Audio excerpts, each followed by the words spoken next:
नमस्कार, स्वागत है आपका आज तक पे। मैं हूं सिद्धार्थ जराबी और मेरे साथ भारत के वाणिज्य और इंडस्ट्री मिनिस्टर पीयूष गोयल जी। पीयूष जी नमस्कार। बड़ा बढ़िया मौसम, दावोस में हर बारी बर्फ होती है, इस बारी सूरज बहुत निकला हुआ है। आर्थिक विषयों पे बातचीत करेंगे और आज जो सबसे बड़ा सवाल है कि मुझे अभी किसी एक उद्योगपति ने, नाम नहीं लूंगा, उन्होंने कहा कि इस बारी दावोस थोड़ा फीका है। तो मुझे लगा क्या ठंडा है, उन्होंने कहा, बोला रशिया नहीं है, चाइना नहीं है। तो मैंने कहा कि इंडिया, बोले बस इंडिया है यहाँ पे। तो ये क्या है सारा माजरा, समझाएं हमारे दर्शकों को। मैं समझता हूँ कि आज 2.5 वर्ष बाद फिर एक बार डावोस में दुनिया भर के देशों के वाणिज्य मंत्री, दुनिया भर के देशों के बड़े उद्योग के साथ जुड़े हुए लोग और साथ ही साथ थिंक टैंक्स, जिनका विश्व के सामने जो चुनौतियां हैं उसके ऊपर विशेष ध्यान रहता है, सबका मिलना हुआ। एक प्रकार से कोविड के बाद ये पहला बड़ा ऐसा सम्मेलन है जहां सब मिले हैं और एक व्यक्तिगत तौर पे जो मिलना होता है, व्यक्तिगत तौर पे जिस प्रकार से बातें होती है, एक्सप्रेशन होता है, बॉडी लैंग्वेज होती है, उससे ध्यान आता है कि आगे का रास्ता कैसा है।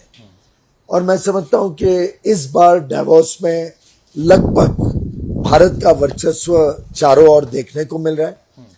मेरे स्वयं के 3 दिन के अंदर 55 से अधिक मीटिंगें अथवा पब्लिक प्रोग्राम्स थे और उसके अलावा पिछले 1.5 घंटे में 4 और मंत्रियों को मैंने प्रॉमिस किया, पता नहीं कब मिलेंगे, रात को 12 बजे मिलेंगे या सुबह 7 बजे, परंतु सिर्फ दर्शाने की कोशिश कर रहा हूं कि भारत के प्रति जो आकर्षण है जी, ये अपने आप में हम सबको प्रोत्साहित भी करता है और एक तरीके से एक एंडोर्समेंट है, एक छाप लगाता है कि जो माननीय प्रधानमंत्री मोदी जी ने गत वर्षों में भारत की अर्थव्यवस्था को मजबूत करने के लिए अलग अलग कदम उठाए, चाहे भारत का इंफ्रास्ट्रक्चर सुधारने की बात हो, चाहे भारत की व्यवस्थाओं को सरल बनाने की बात हो, भारत के कानूनों को और सक्षम बनाने की बात हो, हमारी पॉलिसी रेजिम को एक प्रकार से स्टेबल भी रखना और साथ ही साथ अंतर्राष्ट्रीय मानकों पर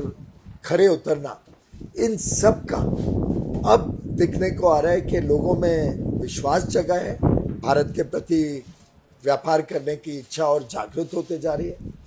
और मेरा मानना है कि आज आप किधर भी चले जाएं डावोस में, घूम फिर के विषय भारत के ऊपर आ जाए। और एफडीआई रिकॉर्ड चल रही है, एक्सपोर्ट्स बम्पर हैं, बट तेल भी ऊंचाइयों पे है।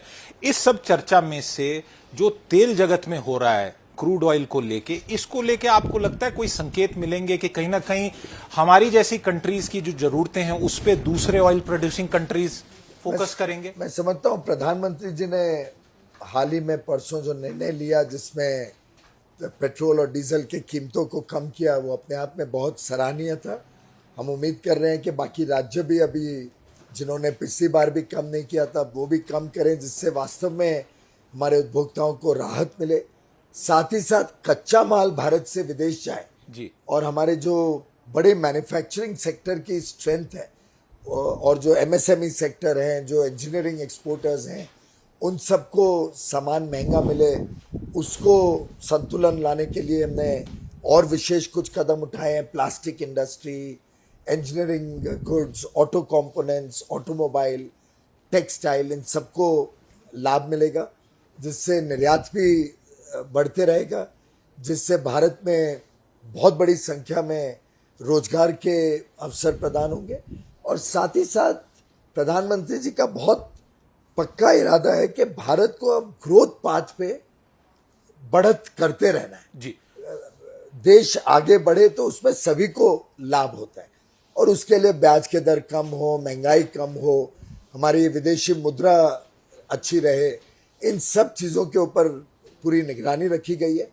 ऐसी परिस्थिति में तेल के दाम अवश्य आज के दिन ऊंचे हैं, लेकिन उसको भारत ने जितना एब्जॉर्ब अच्छी तरीके से किया, शायद बाकी देश उतना नहीं कर पाए। बिल्कुल, अमेरिका में पहली बारी मेरे मित्र परिवार वाले कह रहे हैं कि पेट्रोल चुभ रहा है।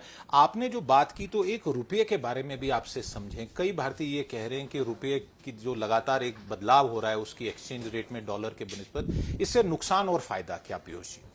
सबसे पहले तो ये देखना पड़ेगा कि भारत का रुपया बाकी अन्य देशों की जो करेंसीज हैं उससे ज़्यादा मजबूत रहा है हाल के दिनों में। अभी का देखें तो लगभग 8 से 10% डेप्रिसिएशन यूएस डॉलर के सामने सभी देशों की हुई है, अधिकांश देशों की। इकोनॉमी में कोई कमजोरी नहीं भारत की, जरा क्योंकि भी सरलता से हमारे दर्शकों के लिए हमारी मैक्रो इकोनॉमिक पैरामीटर्स या हमारे पास जो विदेशी मुद्रा है आज 600 बिलियन डॉलर की, उसके कारण भारत की जो डेप्रिसिएशन हुई है वो मात्र 4% है।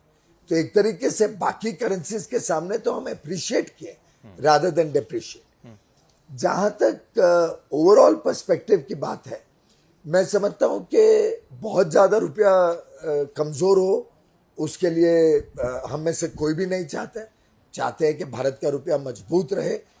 ये कुछ अर्थशास्त्रियों की सोच रहती है कि रुपया कमज़ोर होता है तो निर्यात को बढ़ावा मिलेगा।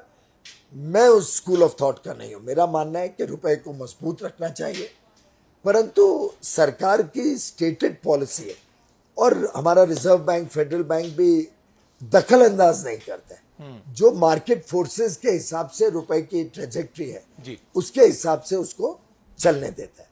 सरकार कदम जरूर उठाती है जी, कदम ऐसे उठाती है जिससे रुपया मजबूत हो, जी, कदम ऐसे उठाती है जिससे महंगाई कम हो, ब्याज के दर कम रहे, जो स्वाभाविक रूप से रुपए को मजबूत करेगा। लेकिन कभी रुपए के ट्रेड में या उसकी वैल्यूएशन में हम इंटरफेयर नहीं। पीयूष जी, लोगों के मन में थोड़ी महंगाई को छोड़ के एक और चिंता बन रही है कि ब्याज दर अब महंगी हो जाएगी, घर गाड़ी खरीदना थोड़ा फिर से महंगा होगा। पिछले कुछ समय आसानी हुई थी।